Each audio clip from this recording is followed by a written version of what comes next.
Why did the church defend the title Theotokos, that is, Mother of God, but reject the title Christotokos, that is, Mother of Jesus? It all began with Nestorius, a priest in Antioch, who became a patriarch of Constantinople in AD 428. His teaching was that Mary was only the mother of Jesus as a human person, that is, Christotokos. He questioned the legitimacy of the title Theotokos, that is, Mother of God, for Mary. By claiming that Mary did not give birth to the one unified person of Jesus Christ, he was attempting to separate Christ's human nature from his divine nature, thus creating two separate and distinct persons, one divine and another one human. In response to the position of Nestorius, the Council of Ephesus in AD 431 rejected his title Christotokos and officially approved the title Theotokos for Mary. The council declared, if anyone does not confess that God is truly Emmanuel, and that on this account the Holy Virgin is the Mother of God, for according to the flesh she gave birth to the Word of God become flesh. This title, Mother of God, more than honoring Mary, was an expression of the faith in the divine person, who was the second person of Trinity in the womb of Mary. It was a Christological title and not a Mariological title given to Mary to safeguard the divine nature of Jesus. This title means the Son born to Mary is a single person who is God, but with two natures, divine and human. By the term nature, we mean what Jesus is. By the term person, we mean who he is. No women will give birth to human natures, they will give birth to persons. Mary does carried and gave birth to the person of Jesus Christ, who was God, and she is rightly called the Mother of God. Some of the objections raised against the title of Mary, the Mother of God. The first one, she is not the mother of divine nature. By saying Mary is the Mother of God, the Catholic Church is not saying that Mary is the source of the divine nature among the three persons of the Blessed Trinity. Nor is she the source of the divine nature of the second person of the Blessed Trinity. Mary gives birth to Jesus in his human nature, that is incarnation. But the person born through her is divine. The second objection, this title Mother of God is not there in the Bible.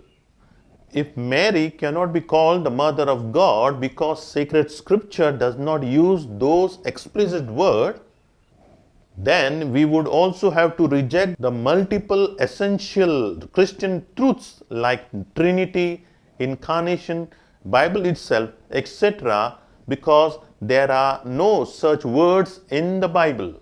What is important is that we see these truths in the Bible for which the church coins the terms for them.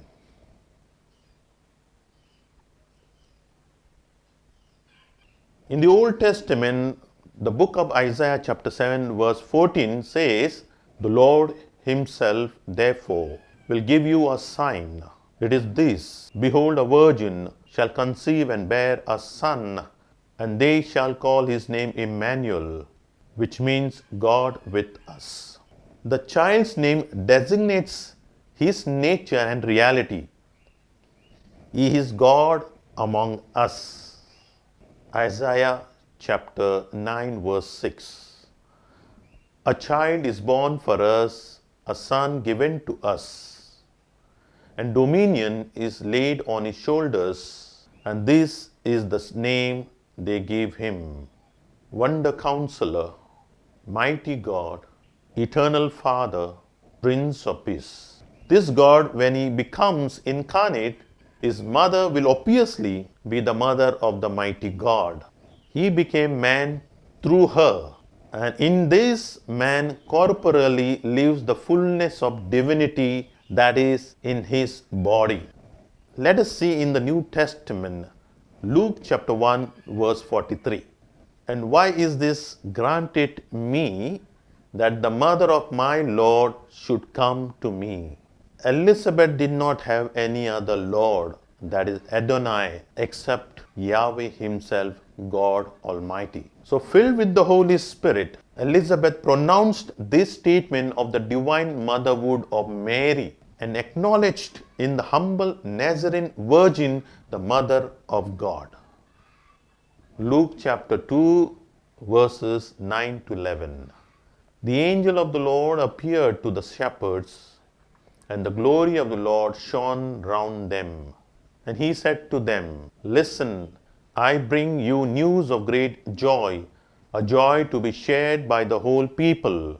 Today in the town of David, a Savior has been born to you. He is Christ the Lord.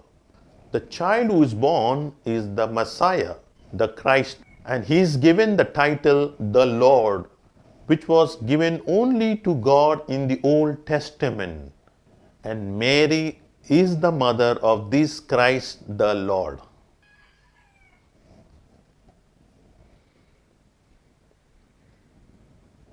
Let us see the church teaching in the Catechism of the Catholic Church. Called in the Gospels the mother of Jesus, Mary is acclaimed by Elizabeth at the prompting of the Spirit and even before the birth of her son as the mother of my Lord. In fact, the one whom she conceived as man by the Holy Spirit, who truly became her son according to the flesh, was none other than the Father's eternal Son, the second person of the Holy Trinity. Hence, the Church confesses that Mary is truly Mother of God, Theotokos. In the tradition of the Church, we have the Fathers of the Church who recognize the sacred truth and call Mary the humble handmaid of the Lord, Theotokos, the Mother of God. What are the implications of this title, Mother of God, for our Christian life? Firstly, we affirm that in Jesus there is only one person, not two. Because our salvation depends on it, it is God who saves us. Second, the title Mother of God links Mary inextricably to Jesus. Mary is not chosen because she is a special person. Rather, she is a special person because she is chosen by God to be the mother of the Son. Third, Mary in the Gospel is praised not because of her womb gave birth to Jesus and her breast nursed him, but because she hears and obeys the word of God. Luke chapter 11, verse 27 to 28. Mary becomes the mother of God because Jesus is divine, the second person of the Trinity, who becomes man, and he is also human, born of a human mother like any other human being. Fourth, we appeal to Mary as our mother. Because she is the mother of Jesus who is God, we approach her as Mother of God for our needs.